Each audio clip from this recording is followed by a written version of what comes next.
¿Cómo están, hermanos y hermanas? Qué gusto de saludarles en este día, viernes 7 de junio. El día de preparación, como siempre llamamos a este día, porque la palabra de Dios así se refiere al sexto día de la semana, partiendo de que el primer día es el domingo, el viernes es el sexto y el sábado es el séptimo. Y Dios manda en los 10 mandamientos que el séptimo día se tiene que guardar. Y fieles a Él, obedientes a Él, entonces estamos alistándonos, preparándonos en este sexto día para entrar en esas horas sagradas como son las del día de reposo, el santo sábado. Por eso le decimos desde ya, feliz sábado a todos los que ya estén por entrar en esas horas sagradas o ya entraron, o como nosotros les faltan unas horas todavía. Gócense en el Señor en este día santo que está por llegar. Traten de tener un encuentro especial con Él. Busquen que su experiencia espiritual sea cada vez más hermosa, más placentera, más edificante, y haga de que este sábado sea único. No sea un sábado más, sino algo especial. Ese es el deseo de nosotros para ustedes. Y quiero agradecerles al terminar casi la semana, el que nos hayan estado apoyando en el ministerio con las ofrendas, los diezmos y las donaciones que enviaron. Todavía hoy lo pueden hacer, mañana también. Usted sabe ya para qué ocupamos esos diezmos, ofrendas y donaciones. No para enriquecer a un pastor, sino para pagar 4 canales de televisión y una radio que equivalen a $54,000 al mes. Y también con las ofrendas y las donaciones atender a los enfermos gratuitamente que vienen por 15 días al Centro de Estilo de Vida Los Tres Ángeles. Necesitamos el apoyo del pueblo de Dios. Necesitamos de que personas crean en lo que hacemos, y por eso solamente decimos lo que estamos haciendo y la necesidad que hay de apoyar esta obra para que no pare de hacerse. Convencerlos no podemos. Eso es obra del Espíritu Santo. Por eso solo hasta aquí cumplimos con decirle a los que nos escuchan, a los que nos miran, esta es la misión, esto es lo que el Señor ha puesto a hacernos y se necesitan recursos.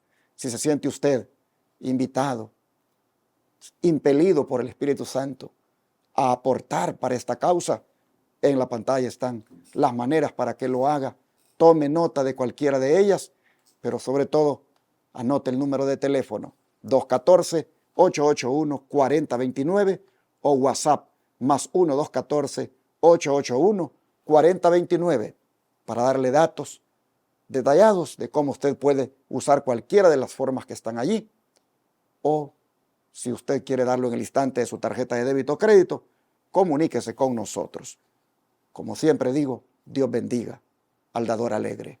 Y quisiera también recordarles el famoso like que siempre le decimos que nos dé para que esto se propague. el comentario ahí, donde usted dice si esto le está edificando, lo que aquí le traemos, y el compartir con alguien más, para que otros puedan recibir la bendición. Y también decirle que le dé clic a la campanita para que quede suscrito y así reciba la notificación del próximo programa o servicio en vivo. Mañana nos hemos de gozar en los diferentes templos, en las diferentes congregaciones de la Iglesia Advenimiento. Le invito para que asista a la que le quede más cercana. Si vive en San Antonio, ahí está la dirección en la pantalla. Si vive en Houston, tome nota, ahí está la dirección. Si vive en Fort Worth, si vive en Irving, si vive cerca de Shepherd, Texas, tome nota de las direcciones y hágase presente mañana y adoremos juntos a nuestro Dios desde las 9 de la mañana en adelante. Y si vive muy lejos que no puede asistir a ninguno, conéctese en vivo con nuestra transmisión en los canales de YouTube, el que se llama Iglesia Advenimiento del Séptimo Día de los Tres Ángeles, el que se llama La Verdad Presente Channel o el que se llama Advenimiento TV, y así sucesivamente el de las otras iglesias, si usted quisiera seguir la programación de ellas. También ellas tienen su canal de YouTube. Pero si está en casa, entonces sintonice siempre Advenimiento TV en las 4 ciudades donde llega la señal. 51.3 es el canal en San Antonio, 57.10 en Houston, 52.7 en Dallas y Fort Worth, Texas, por supuesto, y también en Austin el 19.7. Así, hermanos y hermanas, los viernes siempre hacemos estas invitaciones. De paso, su servidor estará predicando en la iglesia central de Irving este sábado que viene. Por eso invito a los que miran el canal 52.7 en el área de Dallas y sus alrededores para que hagan planes y vengan a adorar a Dios con nosotros. Su servidor compartirá un mensaje, como siempre digo, de verdad presente. Desde las 9 de la mañana el templo estará abierto en Irving para recibir a todos aquellos que vengan para estudiar la lección de la escuela sabática en el repaso general de la semana. Y su servidor luego predicará el mensaje a eso de las 10:45, 11 de la mañana. Les esperamos a todos. Estamos ubicados en el 210 East 6th Street, Irving, Texas, 75060. Rentamos en el templo Irving Church of Christ. Les esperamos este sábado. Ahora llegó el momento de que hagamos el resumen de lo que ha sido la lección de esta semana, que vino titulada acerca de cómo vivir una nueva vida. Y quiero este resumen desarrollarlo al lado de mi esposa, María Elena, que me ha de ayudar ahora. María Elena, bienvenida. Gracias, pastor. Bienvenidos sean cada uno de ustedes, hermanos. De verdad que nos gozamos una vez más al estar aquí, ya listos para este repaso de la escuela sabática. Sin antes agradecerles porque usted nos permite entrar a través de estos medios de comunicación, como son la radio, la televisión y posiblemente a través del YouTube y todas las plataformas que hay, ¿verdad? Agradecemos mucho porque podemos juntos estudiar la palabra de Dios. Compartan, porque compartir estos mensajes es hacer obra misionera, hermanos. Yo pienso que esto de la tecnología debería de ser más utilizado para el avance de la obra de Dios. Así es que le invito a que comparta y, como dijo mi esposo, también dele un like, porque esto ayuda para que más personas puedan ir viendo y escuchando la palabra de Dios. Así es que le agradecemos mucho, sean todos bienvenidos. Ahora quiero invitarles para que nos pongamos de rodillas para pedir la bendición de Dios en este estudio. Bendito y eterno Padre Celestial, en esta mañana, Señor, agradecidos estamos contigo, Señor, por darnos este gran privilegio de estudiar tu santa palabra. Querido Dios, en esta hora también queremos suplicar porque usted, Señor, pueda bendecir a cada uno de nuestros oyentes, Padre Santísimo, a donde quiera que ellos se encuentren, donde quiera que ellos estén, que su mano poderosa pueda estar con ellos, Padre, y usted pueda suplir todas sus necesidades. Querido Dios, bendícenos, ayúdanos. Sabemos, Señor, que cada día el enemigo pues nos quiere derrotar, Señor, y que nosotros desistamos de lo que hemos creído. El enemigo quiere, Señor, que nuestra fe sea minada, pero ayúdanos, Padre, para que podamos seguir adelante, tomados de tu mano, Señor, y sobre todo estudiando tu palabra y viviendo una vida que te agrade, Señor. Bendícenos en este estudio, que tu Espíritu Santo, Señor, nos enseñe. Sé tú nuestro Maestro, Padre, y nos quedamos en tus manos en el nombre de Jesús. Amén. Amén. Amén. Muy bien, hermanos.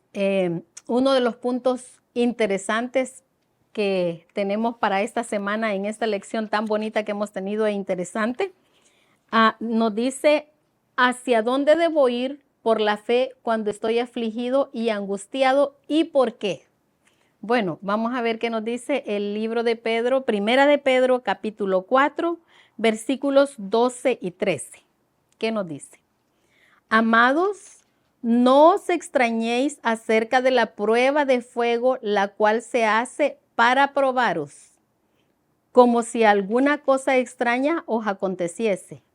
Antes bien, regocijaos en que sois participantes de los padecimientos de Cristo, para que cuando su gloria sea revelada, os regocijéis con gran alegría.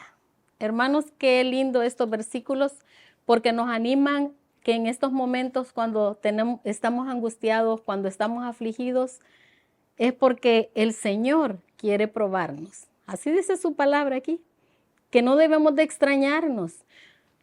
Muchas veces y muchas personas se preguntan, ¿por qué me pasa esto a mí? ¿Por qué no le pasó a aquellos que están en el mundo o a aquellos que son desobedientes? Bueno, hermanos, porque todos vamos a ser probados. Todos los que hemos aceptado a Cristo vamos a ser probados. Y dice que somos probados para que podamos encontrar el regocijo en el Señor, para que veamos la mano poderosa de Él en nosotros. Por eso somos probados. Por lo tanto, cuando estamos afligidos, angustiados, debemos de acudir al Señor, porque recordemos que nuestro Señor, Él pasó muchas angustias. Todas las angustias inimaginables Él las ha pasado, hermanos. Entonces, el Señor nos va a ayudar a salir de todas estas aflicciones, de todas las angustias, de todas las enfermedades, de todas las tristezas, de todo, porque el Señor ya probó todo esto, hermanos. Y gracias a Dios, Él dependía de su Padre. Nosotros debemos de depender de nuestro Señor Jesús. Hay un párrafo aquí que me gustó mucho, que dice en el tomo 21, página 12 de Manuscript and Release, dice que Cristo fue tentado en todo como nosotros somos tentados. Aquellos que están abatidos bajo la prueba y la tentación, sintiendo que sus amigos los han abandonado, que piensen en Cristo, solo en el desierto, enfrentando tentaciones más severas que cualquiera que se les presentan contra ellos. Que no se rindan a la desesperación, sino que extiendan una mano temblorosa de fe para asir la mano que se extiende para salvar. Que echen sus almas indefensas sobre Jesús, quien por haber pasado por el camino sabe cómo librar a los que son tentados. ¿Nos damos cuenta, hermanos? Cuando nos encontremos en esta situación tan difícil en nuestra vida, necesitamos pensar en los sufrimientos de Cristo. Necesitamos pensar en todo lo que el Señor sufrió y entonces nos vamos a dar cuenta y vamos a decir, ¿quiénes somos nosotros como para no sufrir esto? Porque nos espera algo mejor. Aquí dice que eso debería más bien de regocijarnos por ser participantes de los padecimientos de Cristo. Así es que, hermanos, no hay otro camino, no hay más, sino que Cristo Jesús es el centro y el todo para nosotros, especialmente en las pruebas y en las tentaciones. Otro punto que es bueno también comentar este día es saber con qué fin nos conduce Dios a través de sufrimientos y aflicciones. Es decir, ¿cuál es el propósito que Dios tiene cuando no evita, cuando no impide que nos llegue el sufrimiento o la aflicción? Y yo creo que Pedro y Pablo, hermanos, tienen la mejor respuesta.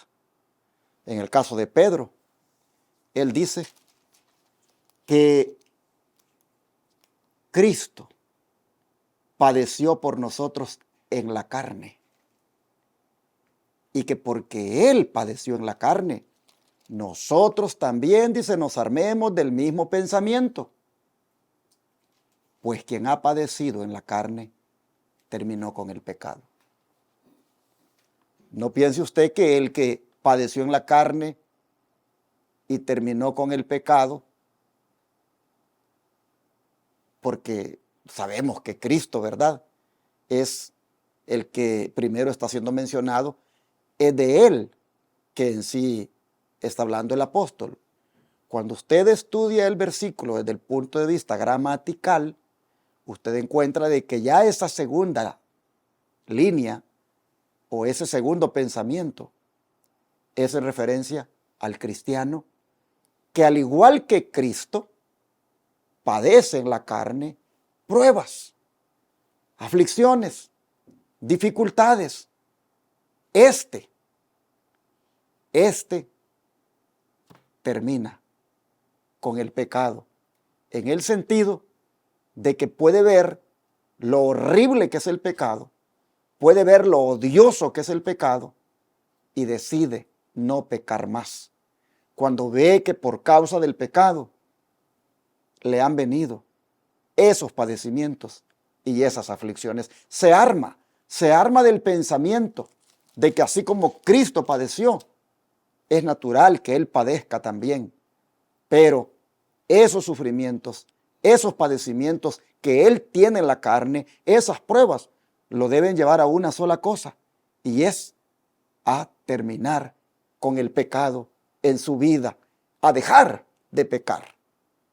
El propósito de Dios, al permitir que pasemos por pruebas y aflicciones, es para que nosotros miremos lo horrible que es el pecado, que causa esas aflicciones, que causa esas tristezas, y que nosotros, por consiguiente, decidamos no transigir con el pecado, decidamos no pecar.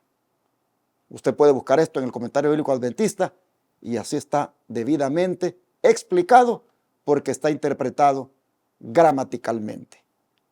Está hablando primero de Jesús, y luego Pedro hace la comparación con el que padece en la carne y se arma con el mismo pensamiento de que como Cristo padeció, soportó, así también el cristiano debe soportar. Y Pablo, como dije, él así lo miró. Cuando aquel aguijón de la carne lo molestaba. Bueno, vamos a leerlo. En 2 Corintios 12, versículos 7 al 10, aunque expliqué esto en el estudio cuando lo hicimos el día lunes, de todas maneras, no hace daño, no afecta negativamente el que volvamos a leer ese incidente. 2 Corintios 12, 7 al 10 dice: y para que la grandeza de las revelaciones no me exaltase desmedidamente, me fue dado un aguijón en mi carne, un mensajero de Satanás que me abofetee, para que no me enaltezca sobremanera, respecto a lo cual 3 veces he rogado al Señor que lo quite de mí, y me ha dicho: bástate mi gracia, porque mi poder se perfecciona en la debilidad. Por tanto, de buena gana me gloriaré, más bien en mis debilidades, para que repose sobre mí el poder de Cristo. Por lo cual, por amor a Cristo, me gozo en las debilidades, en afrentas, en necesidades, en persecuciones, en angustias, porque cuando soy débil, entonces soy fuerte. A esa conclusión llegó Pablo cuando miró que era por demás que estuviera orando por aquella prueba, que el Señor se la quitara, porque el Señor no se la quitó. Lo que hizo el Señor es sostenerlo con su gracia, ayudarlo, y con su gracia lo capacitó para soportar la prueba. ¿De qué se trataba la prueba? Bueno, de un aguijón, dice, que tenía en la carne y que le estorbaba para hacer la obra, y que era algo que él decía: el diablo el diablo es el que me ha puesto esto y me abofetea.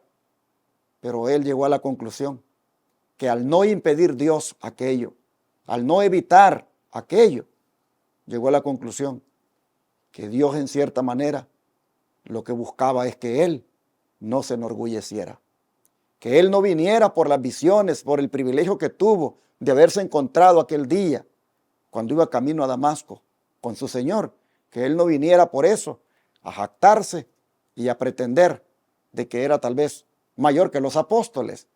Así que en alguna forma Dios no evitó, no impidió que quedara ciego. No completamente, pero con el problema en la vista que le impedía tal vez mirar bien para hacer la obra bien. Pero Dios no lo impidió para que de esa manera él se mantuviera humilde, dependiendo de la gracia del Señor. Así que, ¿por qué? ¿Por qué a veces Dios nos conduce a través de los sufrimientos y aflicciones? Para que de esa manera, hermanos, dependamos de Él más y nuestro carácter se pula y podamos ver cuán humildes necesitamos ser. Dice el don de profecía que cuando el Salvador se reveló ante Pablo en los brillantes rayos de su gloria, quedó físicamente ciego por la gloria de la presencia de aquel a quien había blasfemado. Pero eso sucedió para que pudiera tener vista espiritual, para que pudiera ser despertado del letargo que había entorpecido y desvirtuado sus percepciones. Así está escrito en Comentarios de Ellen White, tomo 6, página 105, 1057, y 1058. Esto usted lo puede encontrar también en el comentario bíblico adventista. ¿Cuál es el mensaje? Que había ceguera para que pudiera despertar, para que pudiera tener vista espiritual. Había ceguera física, pero también esa ceguera física lo llevó a percibir sus deficiencias y encontrar que había que trabajar en la parte del orgullo, en la parte de ese carácter deformado que él tenía, y cómo esa ceguera física fue como el instrumento para ver la necesidad de tener vista espiritual. Es decir, él necesitaba que el Espíritu Santo le ungiera los ojos con colirio para que viera verdaderamente su condición delante del Señor. Así, hermanos y hermanas, como dice otra declaración, Dios no echa piedras inútiles a su hornillo. Cuando Dios permite que pasemos por pruebas y dificultades, es porque Él ve algo precioso en nosotros que necesita ser pulido para usarnos en su obra. Por eso Elena White decía que también ella, cuando recibió las visiones que obtuvo en su don de profecía que recibió, ella dice que también tenía temor y ella no quería sentirse así como que era una favorecida entre todos, porque tenía esas visiones, y ella le oraba a Dios y le decía que le ayudara, porque no quería al relatar las visiones sentir esa vanagloria. Y dice que el ángel que siempre le acompañó cuando recibía las visiones, le dijo, tu oración, le dijo, es escuchada. Y efectivamente, el Señor la ayudó para que el mal del orgullo, el mal de la exaltación propia, del enaltecimiento, no le hiciera estragos. Como Pablo, hermanos, ella también miró que hay veces que aún en las cosas buenas que se hacen para Dios, que hay veces aún en los privilegios que Dios le da a uno, existe el riesgo de que uno se enaltezca. Y ay de nosotros si eso ocurre. Por eso es necesario que mejor descubramos el por qué estamos pasando esto o lo otro, el por qué esta prueba, el por qué esta dificultad, el por qué esta aflicción.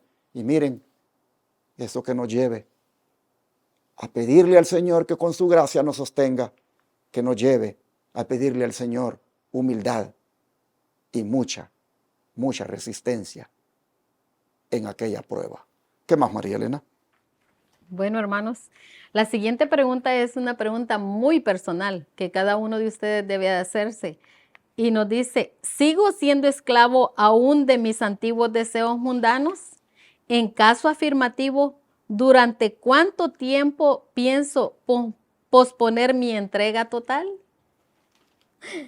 De verdad que es una pregunta muy personal para cada uno de nosotros, o por lo menos para los que están todavía siendo esclavos del pecado, ¿verdad, hermanos? Porque aquí entran muchas cosas y una de ellas es el hecho de que cuando nosotros nos bautizamos, pues el Señor de alguna manera nos limpia y empezamos a vivir una vida cristiana y el Señor nos va limpiando de inmundicia, sacando malos espíritus de nuestra vida y todo eso. El problema es que nosotros no perseveramos, no perseveramos. Eso es como la parábola de aquel hombre que es una parábola muy bonita que se encuentra, por si ustedes quieren leerlo o estudiarlo. Esa parábola se encuentra en el libro de Mateo 12 del 43 al 45, donde dice que Cristo Jesús contó esa parábola que le sacó el demonio a un hombre y pero que ese demonio, se lo voy a leer, dice, cuando el espíritu inmundo sale del hombre, anda por lugares secos buscando reposo y no lo halla. Entonces dice, volveré a mi casa de donde salí, y cuando llega la halla desocupada, barrida y adornada. Entonces va y toma consigo otros 7 espíritus peores que él, y entrados moran allí, y el postrer estado de aquel hombre viene a ser peor que el primero. En esta parábola, Cristo narró esta historia, pero al hacerlo encontró que la morada había sido barrida, adornada, pero aún estaba vacía. Regresó entonces el demonio con otros 7 espíritus peores que él, de modo que el postrer estado del hombre llegó a ser peor que el primero. El hombre representado en la parábola rompió lazos con Satanás, se negó a hacer su obra, pero su problema fue que luego de haber barrido y adornado su hogar, no invitó al huésped celestial. No basta con tener un corazón limpio, debemos de llenar el vacío con el amor de Dios. El alma debe ser adornada con la gracia del Espíritu de Dios, y una persona que puede abandonar muchos malos hábitos y no por ello ser genuinamente santificada, pues no está en relación con Dios y no se ha unido con Cristo. Esto es lo que pasa muchas veces, hermanos. Por eso es que nosotros reincidimos en el pecado. Por eso es que nosotros siempre tenemos somos esclavos del pecado, porque siempre reincidimos, y muchas veces reincidimos porque tenemos malas amistades, porque el tipo de personas con quien nosotros nos relacionamos no nos ayudan, sino que más bien nos hunden más en el pecado y nos instan a que hagamos cosas que tal vez ya dejamos, como por ejemplo escuchar música, como por ejemplo maquillarse, como ir al cine, como volver a comer otra vez cosas que habíamos dejado. O sea, todas esas cosas que el Señor nos ha demostrado que no debemos de hacerla, reincidimos y reincidimos en el pecado porque, por lo mismo, porque hemos endurecido nuestro corazón y no tenemos el amor de Dios. Hemos dejado su palabra, no dedicamos tiempo a permanecer con Cristo. Y cuando no permanecemos con Cristo, entonces el que permanece en nosotros es otro, que es Satanás. Él es el que entra allí para poder siempre desanimarnos, para hacernos sentir que no importa que hagamos esto, ¿verdad? Pero las cosas siempre van a salir mal cuando estemos en los caminos que no son de Dios. La pregunta es, ¿cuánto tiempo pensamos posponer más la entrega total a nuestro Señor? Si dice la palabra de Dios que Cristo está por venir, dice que aquellos que profesan ser discípulos de Cristo se destaquen en contrastes con los que son dominados por brutales pasiones. O sea, si nosotros profesamos y decimos que somos de Cristo, nosotros deberíamos de ser completamente diferentes a las demás personas, diferentes al mundo.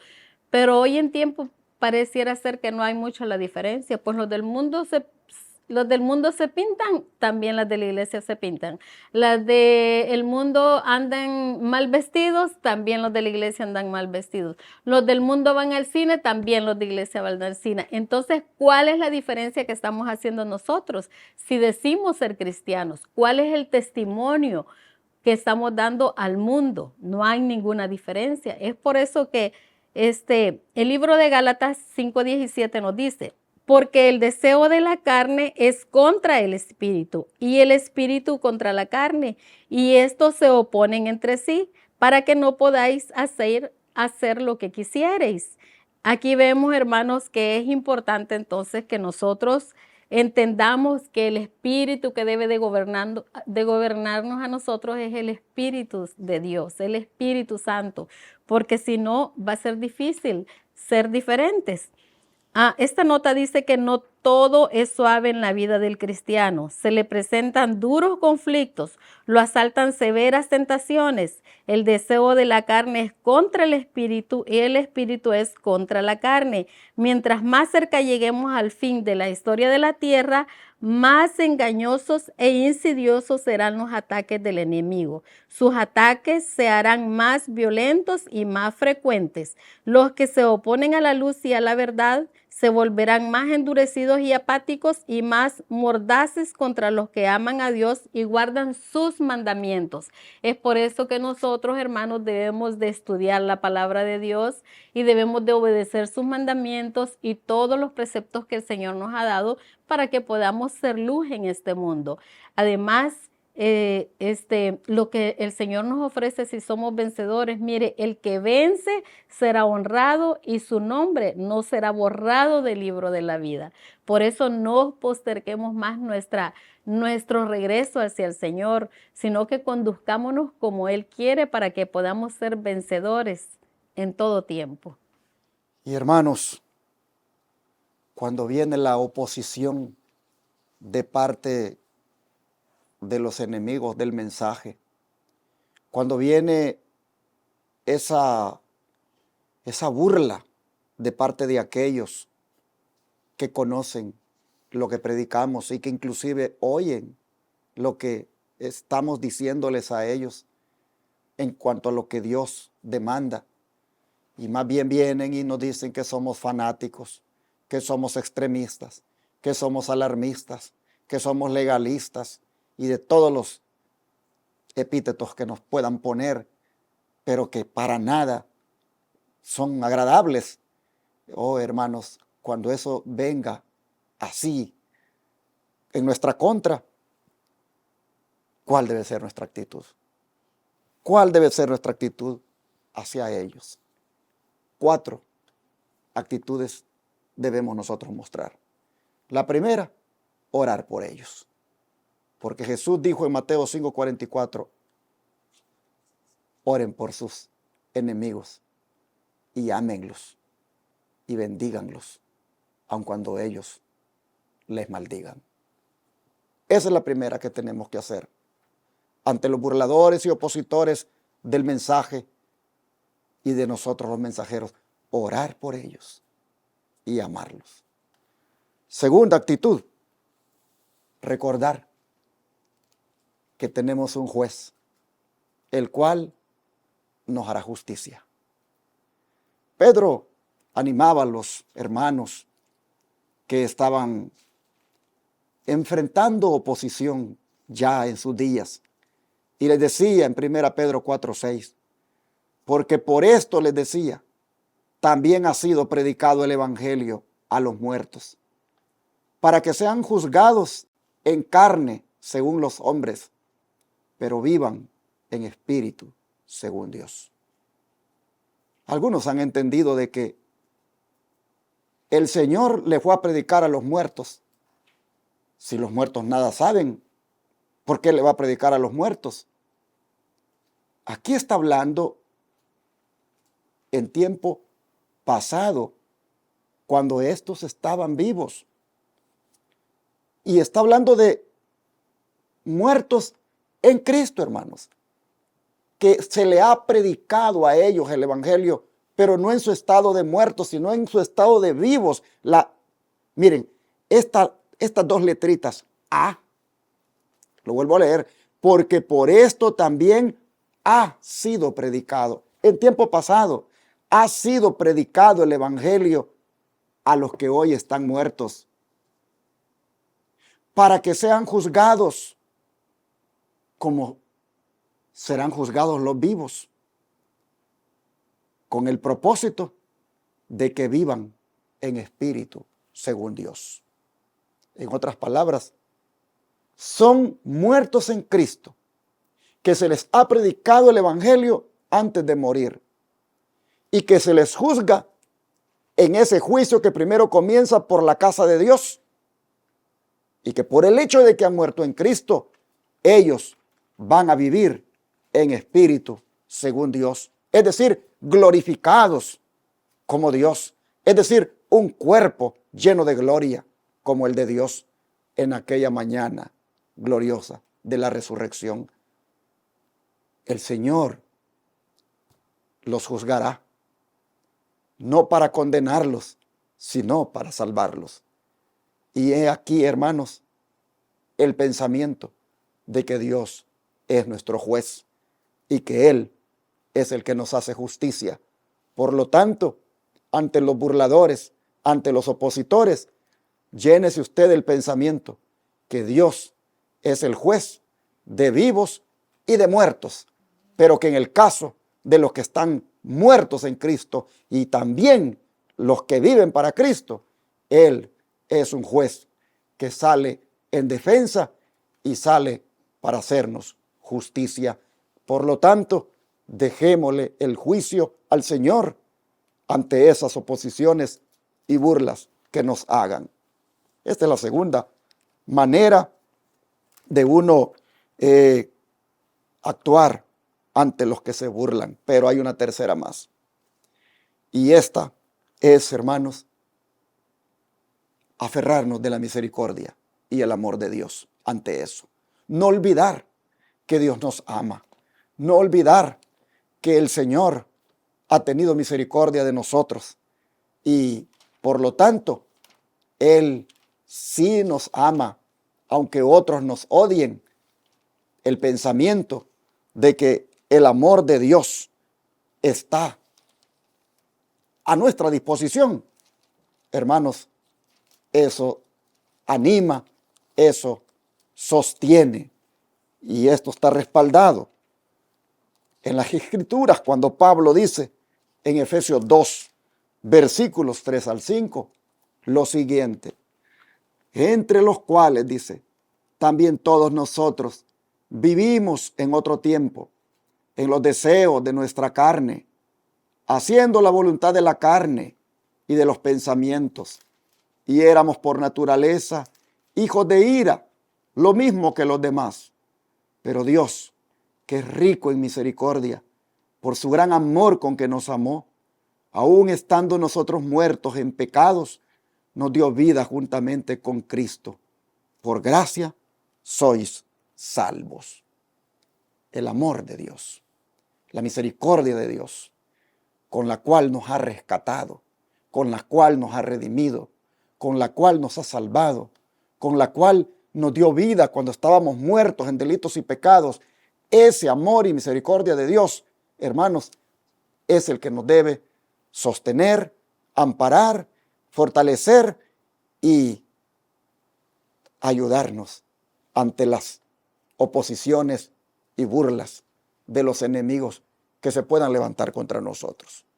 Esa es la tercera actitud: ampararnos en el amor y la misericordia de Dios, que como estando muertos en nuestros delitos y pecados nos dio vida, igual nos ha de preservar la vida, y si morimos está garantizada la vida en la mañana gloriosa de la resurrección. Pero la cuarta actitud con la cual nosotros deberíamos tratar o enfrentar o soportar las burlas de nuestros opositores, esa cuarta actitud la encontramos en la carta segunda a Timoteo en el capítulo 2, versículo 24 al 26, donde dice lo siguiente. Segunda de Timoteo 2, 24 al 26. Porque el siervo del Señor no debe ser contencioso, sino amable para con todos, apto para enseñar, sufrido, que con mansedumbre corrija a los que se oponen, por si quizá Dios les conceda que se arrepientan para conocer la verdad y escapen del lazo del diablo en que están cautivos a voluntad de él. Así que la cuarta actitud es no entrar en contiendas, no entrar en debates, no entrar en pleitos, no entrar en discusiones. Hermanos, mejor hagamos lo primero que dije. Oremos por ellos. Oremos por ellos y no vengamos a entrar en esas discusiones, en esas contiendas. Enseñemos, y si no aceptan la enseñanza y más bien nos atacan, suframos aquello, padezcamos aquello, como nuestro Señor también padeció. Y dejemos, hermanos, dejemos que el Espíritu de Dios trabaje con ellos. Nosotros respondámosles con mansedumbre, actuemos con mansedumbre y no nos pongamos al tú por tú a discutir por cuestiones de la Biblia. Hay veces cuando personas me han llamado molestas porque mirando la televisión se sienten ofendidas con lo que oyen y han llamado para entrar en discusión. Y vienen ahí con una forma astuta, primero haciendo una pregunta, como que quieren saber. Y cuando se les da la respuesta, comienzan a atacar, comienzan a contradecir, comienzan a hacerle ver a uno que está equivocado y que por qué está predicando esas cosas. Y a uno ahí, hermanos, mejor se queda callado.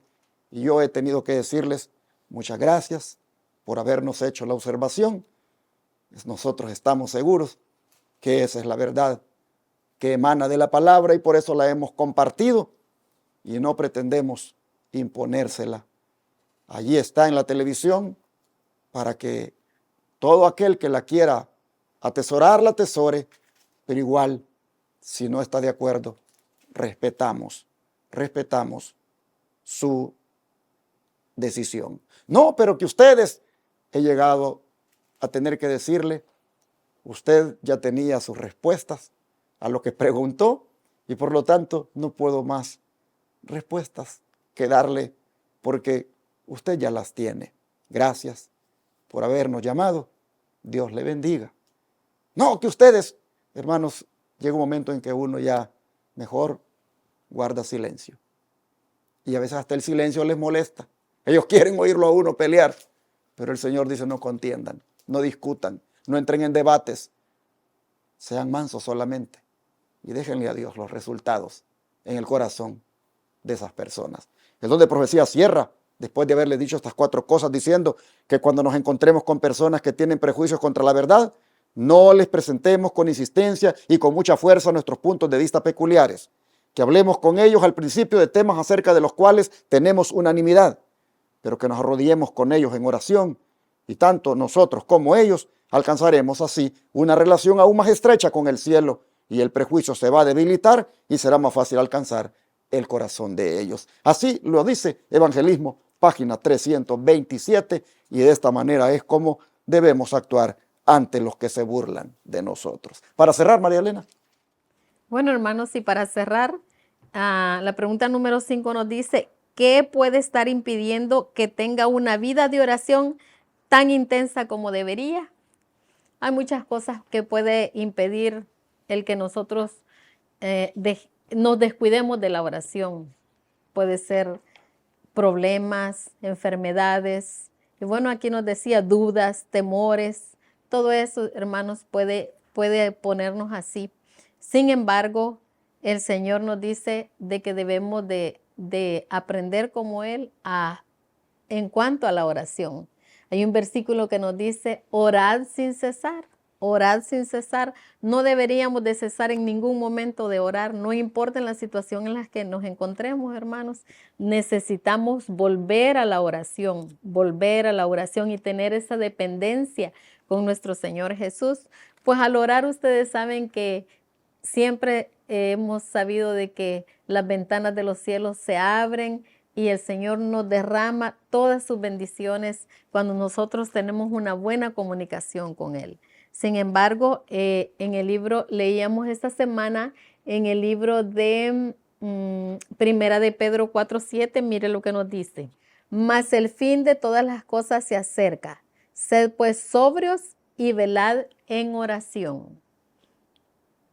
Todos sabemos, hermanos, que este tiempo donde estamos viviendo ahora, necesitamos mucha más oración, porque Satanás ha arremetido contra nosotros queriéndonos destruir y por lo tanto nosotros necesitamos ser personas de oración. La palabra de Dios dice que nosotros no tenemos lucha contra carne ni contra sangre, sino contra potestades de las tinieblas. Por lo tanto, hermanos, deberíamos nosotros cada día de depender de nuestro Señor. Aquí en el libro El Camino a Cristo, en la página 96 o página 98, dice que con fe humilde y confiada presentemos nuestras necesidades a aquel cuyo conocimiento es infinito y que ve toda la creación y todo lo gobierna por su voluntad y palabra. Él puede y quiere atender a nuestro clamor y hará resplandecer la luz en nuestros corazones. Por la oración sincera nos ponemos en comunicación con la mente del infinito. Quizá no tengamos al instante alguna prueba notable de que el rostro de nuestro Redentor se inclina hacia nosotros con compasión y amor, y sin embargo es así. Tal vez no sintamos su toque manifiesto, mas su mano se extiende sobre todos nosotros con amor y piadosa ternura. ¡Qué amor, hermanos! La verdad es que estas promesas son lindas y deberíamos de hacerlas nuestras y saber que cuando nosotros nos dirigimos al Señor con temor y nos ponemos en sus manos y reconocemos de que somos pecadores y que necesitamos de la presencia de Cristo en nuestras vidas, el Señor nos va a ayudar en todas situaciones. Hermanos, en cualquier situación, la oración es la que nos va a ayudar a salir adelante. Por eso me gustaría que buscáramos en Primera de Juan 5:14. Veamos qué nos dice Primera de Juan 5:14. Y esta es la confianza que tenemos en Él, que si pedimos alguna cosa conforme a su voluntad, Él nos oye. Imagínense qué Dios de amor. Si tenemos necesidades, si tenemos aflicciones y vamos hacia el Señor y le pedimos, dice que el Señor nos va a escuchar. Por supuesto, necesitamos tener esa confianza, esa fe de saber que el Señor va a dar y va a suplir nuestras necesidades, va a ordenar nuestras vidas, porque hermanos, sin la oración no somos nada. Así es que el llamado en este día es para que nuevamente retomemos el hecho de que necesitamos comunicarnos más con Dios, que oremos, porque esa es una vida de santificación. Si nosotros queremos vivir una vida diferente, necesitamos una dependencia total de nuestro Dios. Y así el Señor quiso en toda esta semana que aprendiéramos y supiéramos todo lo que está involucrado en esa nueva vida que como cristianos debemos vivir. Habiendo entendido, hermanos, todo lo que está involucrado, queda ahora el caer de rodillas y decirle al Señor, ayúdame a vivir la nueva vida, tomando en cuenta todo esto, y que sea una vida que glorifique tu nombre. ¿Quiere que oremos por eso? Vamos a hacerlo.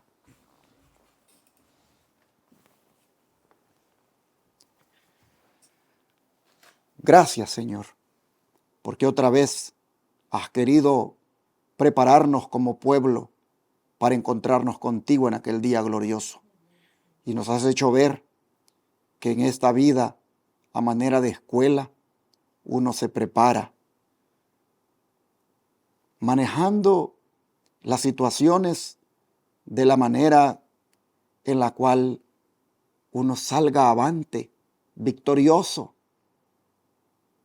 manejando también esas pruebas y dificultades de tal forma que uno pueda glorificar tu nombre y mostrar que realmente ya no vive uno, sino que Cristo vive en uno.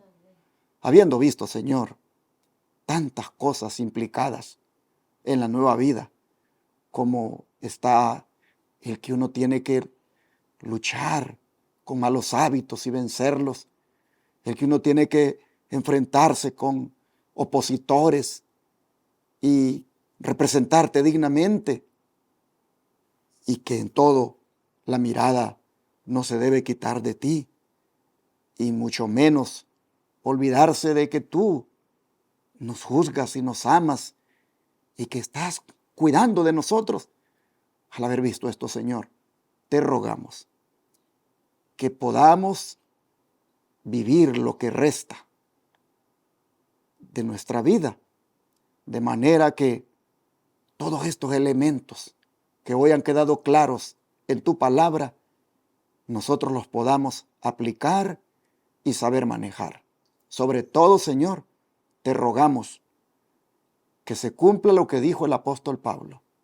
Ya no vivo yo, mas Cristo vive en mí.